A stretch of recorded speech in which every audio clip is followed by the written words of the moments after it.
One of the issues with the early no-till planting had to do with how do we get that seed into the soil. And the early planters didn't have a real good means of doing that, as opposed to the newer planter like this one to my left.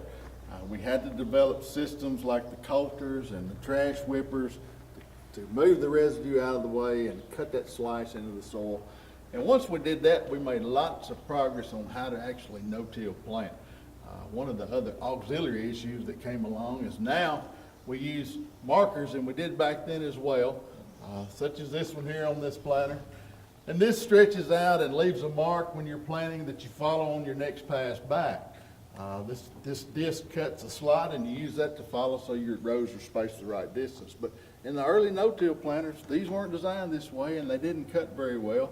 And we tried lots of things to make them work. But because they wouldn't work, a lot of times we would tie a piece of PVC pipe on the front of a tractor, stuck out the appropriate distance, drop a chain down, and you would run that chain in your last row, and that's how we got our row spacing.